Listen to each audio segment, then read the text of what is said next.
In the 6th century BC, a man named Cyrus the Great built the small Persian kingdom over which he ruled into the largest empire in existence up until that point. The first ruler of the Achaemenid dynasty of ancient Persia was Achaemenes of Anshan, who ruled in the early 7th century BC. Two of the descendants of Achaemenes of Anshan were Cyrus I of Anshan and Ariar-Amnes of Persia. These were the ancestors of Cyrus the Great and Darius the Great, respectively. At the time of Cyrus's birth, the Medes held authority over Anshan. The ruler of the Medes was Astyages, Cyrus's grandfather. According to many sources, Cyrus the Great was born around the year 590 BC. When he was still an infant, his grandfather, Astyages, tried to have him murdered, but he was sent to live with shepherds instead. When he was 10 years old, his grandfather changed his mind and sent him into exile with his mother. In 559 BC, Cyrus the Great became king of Anshan. Shortly after this, Harpagus, a high-ranking official in the administration of Astyages, came to Cyrus and told him that unrest was rising within the Medes.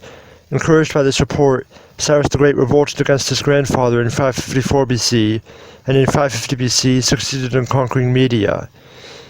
After that, he imprisoned his grandfather. After his ascendancy, 4 kingdoms were allied against Cyrus: Sparta, Lydia, Babylon, and Egypt. It's likely that this alliance was formed to prevent him from building an empire. Because the 2 previous empires had been so recent, the memory of them was still fresh in people's minds at the time. If around this time Cyrus campaigned in the east, reaching as far as present-day Pakistan, then their fears would have had more legitimacy.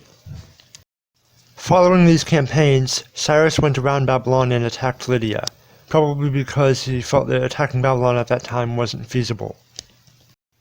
In 546 BC, Cyrus reached Lydia and defeated its king, Croesus, in the Battle of Pteria. This gave him access to Lydia's gold, which he could then use to besiege Babylon. With Lydia secure, Cyrus turned to Babylon. In 539 BC, he defeated Nabonidus, the king of Babylon, at the Battle of Opis in Mesopotamia.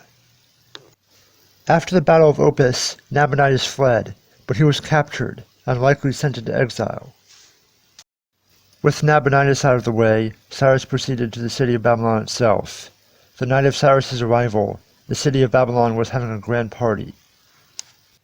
The guards at the gate were so drunk that they didn't notice Cyrus's army approaching. They even left the gates of the city open for Cyrus's army to walk right in. All that now stood between Cyrus and conquering the city was the Euphrates River. Luckily, Cyrus was able to divert the waters of the Euphrates so it would be shallow enough for his men to wade in.